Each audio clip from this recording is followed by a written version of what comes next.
Hello, my dear students. Welcome back to our third session. We're really excited to be here and to teach you some beginner piano technique, theory, and playing pieces. My name is Oksana, and today I have my son, Alessandro. So he will be helping me and showing you how to do things on your keys and how and what to play. So for today's lesson, we will need to have your stickers placed in the right spots so we can learn our songs today smooth and easily. Okay, so Alessandro will go ahead and help me position those stickers. We will be using same stickers as we did last time. So for those of you who have not placed them yet, make sure you can use just little sticky notes, and we're going to use C, D, E, F, G, A, and B. Okay, so very quickly, making sure that you're placing them at the right place. C will go to the left of two black keys. D will be right in the middle. E will be to the right of two black keys. F will be to the left of three black keys. G will be in the first middle of three black keys. A will be second middle of three black keys. And then B will be to the left of, to the right of three black keys. Alessandro, we're not gonna put this, just let's keep it simple for now. Okay, so for those of you who already done our lessons, previous lessons, and you already memorized the name of your keys, you don't even need to have them anymore. You can take them down. So I would like to teach you a new set of technique. Want to remind that technique is very important for piano students and performers because it warms up your finger muscles and it makes them stronger. You have better control of your fingers when you play. So today's scale pattern we're going to learn will be G major. G major, very good. So for G major scale, we will put our thumb on G and make sure every finger has its own spot, okay? So for G major 5-finger pattern, we will play first the scale in order, using every single finger, going up and coming back down. So Alessandro, go ahead and show us how to do this.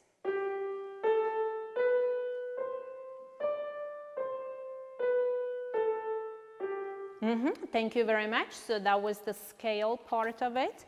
Now we're going to do our skips. So you will skip a key and you will skip a finger. So you will go G, B, pinky, B, G. Okay, Alessandro, show us how to do the skips.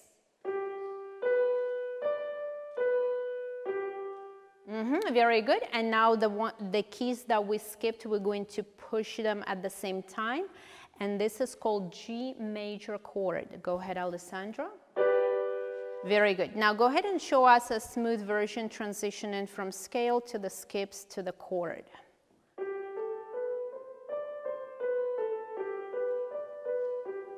Fantastic. Now we're going to shift our fingers and we have to exercise other hand as well. So go ahead and play the whole set.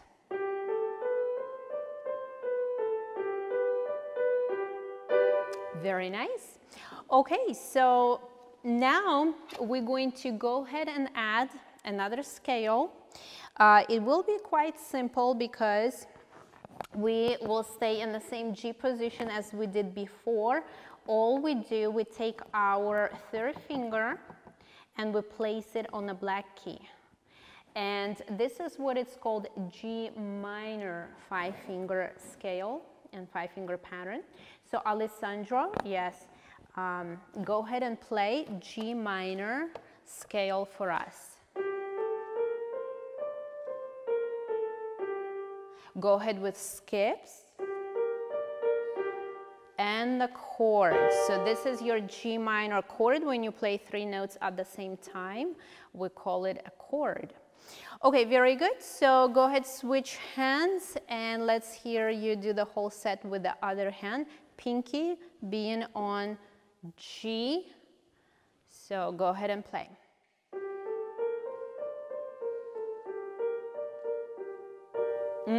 Very nice. So make sure you do many repetitions when you practice your G major and G minor scale, because the more you exercise your fingers, the stronger they get. And repetition, repetition, repetition is everything in piano learning.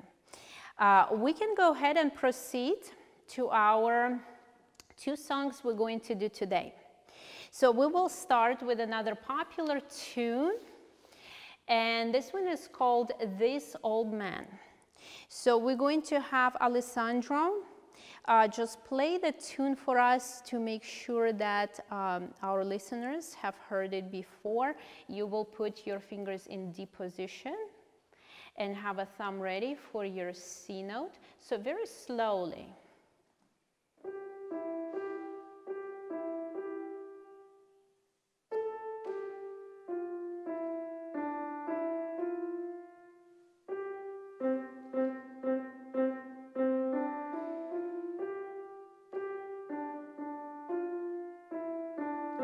Thank you very much. So that is another very popular tune. We are going to go ahead and I will write on this board the notes or the keys you need to push on the piano when you're learning this tune. You can also get your pen and paper ready and write it together with me. So we will start again grouping our notes because it's easier to read your music this way. So our first set of notes will be G, E, G, G, E, G, G, E, G, and again G, E, G. So for this, we again starting very easy and slowly. We'll use only pointy finger until you get comfortable with your notes. At that point, we will expand and use all other fingers. So Alessandro, go ahead and play the first set that we need for this tune. Thank you very much. Now the next set of notes will be A, G, F, E. A, G, F, E. Go ahead, Alessandro, and play for us A, G, F, E. Very good. So the next set, we will squeeze it right over here. It's D, E, F.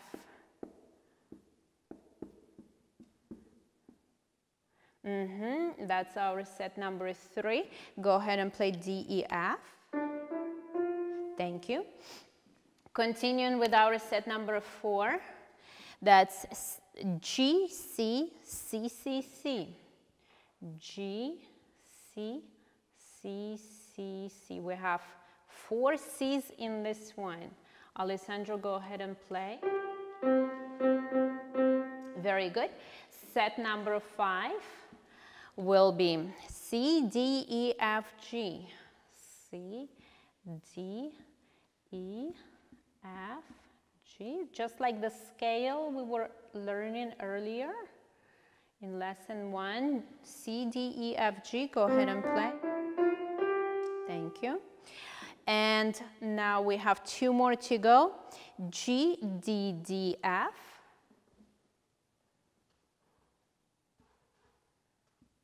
Let's go ahead and hear it. And the ending is E, D, C. Go ahead, Alessandro, finish it. And that's our segment number 7. Great, so we're going to go ahead and use our right hand, pointy finger. Alessandro, go ahead and play the whole piece, and our viewers can go ahead and practice together with Alessandro as he plays.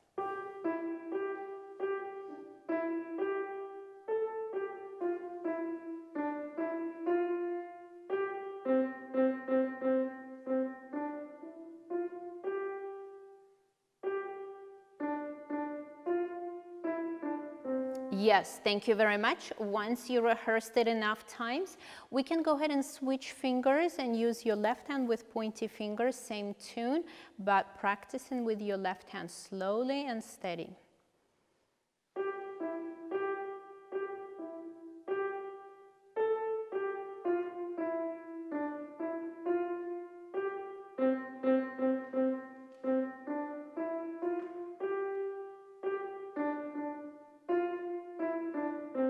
Yes, the notes in this tune are a little trickier than they were in the previous lessons, so remember to have patience and practice it over and over, and it will become easy, and your fingers remember where to land.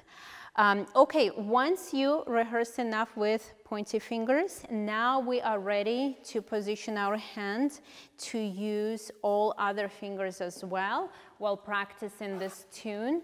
So we're going to go ahead and put our right hand in D position. So thumb on D, 2 on E, 3 on F, 4 on G, and 5 on A. Very good. So that's the right hand. And we will need our left hand to help out a little bit. So our left hand thumb will play the C note. So do you see how the thumbs are next to each other? So thumb in the right hand is on D and thumb in the left hand is on C. So Alessandro is going to go ahead and play the whole tune using all of his fingers now.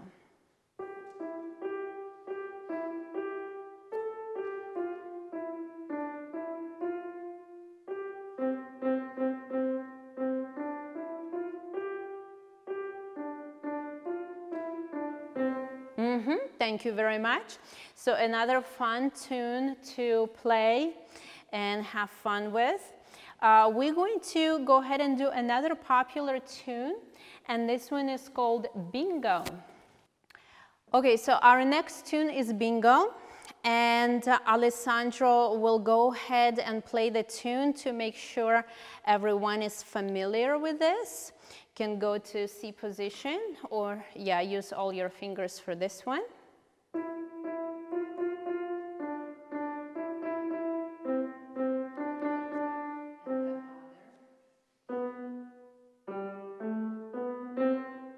Yes, so for this tune we will need more stickers to be added because we need our left hand to help. So we will have, let's do them in order. So yeah, B goes to the left of your C, then we have A is right here, goes next to your B, and G is our last key. So we added 3 more stickers, which are B, A, and G.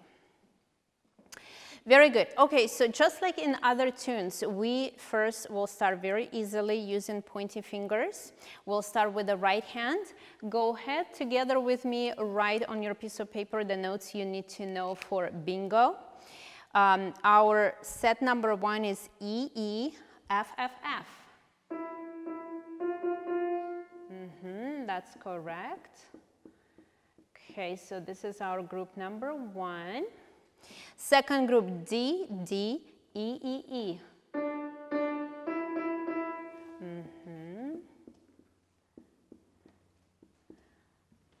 Beautiful. Okay, moving along with group number 3 will be C, C, D, D, C.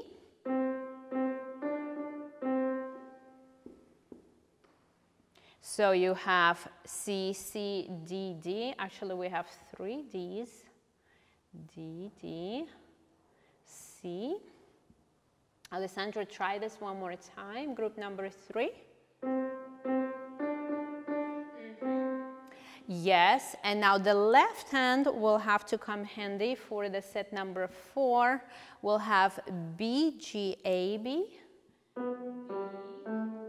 G, A, B, with 2 C's at the end. Very good. Okay, so we have 4 parts to this tune. Alessandro, go ahead and use your pointy fingers and we will start playing and practicing from the top all the way to the end.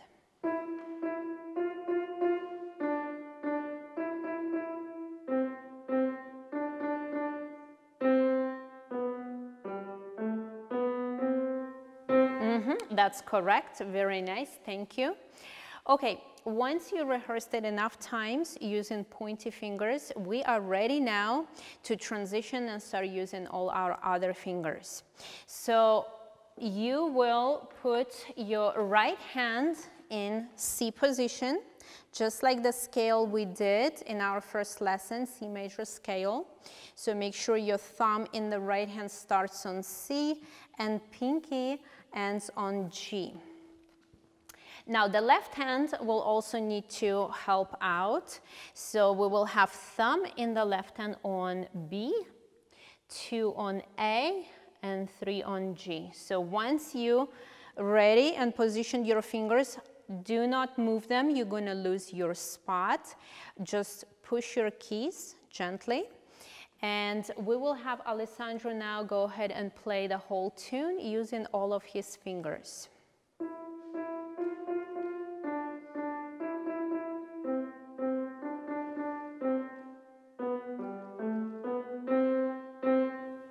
Thank you very much.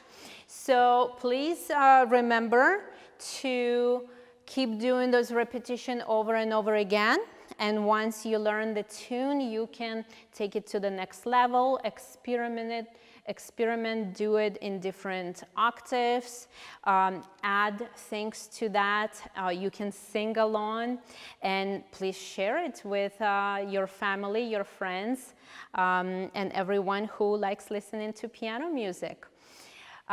Okay, before we finish today's session, I would like to teach you some other basics for music theory.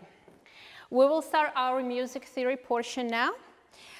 In the previous lesson, we already learned what your clefs are and the staff that consists of 5 lines and 4 spaces. So we're going to go ahead and quickly jot our staff with 5 lines. You can also go ahead and draw it on your piece of paper together with me. So line number 1, line number 2, 3, 4, and 5. Okay, we also learned about our treble clef that we will be using our right hand. So we're going to go ahead and position our treble clef on the staff. So there is a specific way of doing this. As you remember, the trick I taught you to draw your treble clef, will be doing letter J. Make sure the letter J is very tall. It goes through all your lines and all your spaces. Once you reach the top, you go ahead and draw letter P like this. And then the tricky part for letter O, you have to make sure you wrap it around our second line. That is very, very important. We should also number our lines so you keep track of which one is which. Line number 1, line number 2, 3, 4, and 5. Okay, so make sure that the treble clef always wraps around on line number 2. This is something you can practice on your own time. The more you draw this, the better you get at this. But today I want to teach you those first 5 notes that we use a lot in our pieces, in our songs. So you do need to know where they're positioned musically. So some notes are located on the lines. So we will use the whole note, which is just a circle like this. So this note is positioned on the line. Do you see the line goes right through it? Some notes are positioned on the spaces. This is our, we should also number our spaces. So you keep track of your spaces, space 1, space 2, space 3, space 4. So space is the distance between the lines, okay? So this note is on the space. because there is no line going through it. Okay, now we're going to go ahead and draw another note on line number 2 right over here. This is our line note. Now there is 2 more notes I want to add. So we're going to go right over here, and underneath line number 1, we're going to draw this whole note, just like a circle. Okay, so this is still a space note. Even though it's under your staff, it's still a space note because there's no line going through it. And then finally, we add in 1 more note, and for this one is a little tricky. We will add 1 extra little mini line underneath all your staff, and on this extra line, we will add a note right over here. So you can go ahead and draw this in your piece of paper together with me, so you start learning your notes. So this note that goes in the front, we call it middle C. Middle C is easy to remember because it has its own little line going through it. So underneath, we're going to go ahead and write C, note C. And it is a line note, because remember, if it's a line note, you will see the line crossing right through it. Okay, the next note that we use a lot, and we'll do them in order, that's our note D. So all note Ds in treble clef will be right under your lines, under the staff lines. Next note is note E. E in the right hand will always go on the first line. Next note is note F. F will always be on the first space between line 1 and line 2. And finally, we have note G. G will always be on line number 2, as you can see. Now, in the previous lesson, we learned that treble clef has another name. It's called G clef. And here is the reason why. Our second line is a G line. That's where note G is located. So that since treble clef wraps around second line, that's the reason why it's called G clef. Okay, very good. Thank you so much for watching and following our lesson. I'm really excited and hope someday to hear you play. And I'm going to wrap it up with one of my original compositions.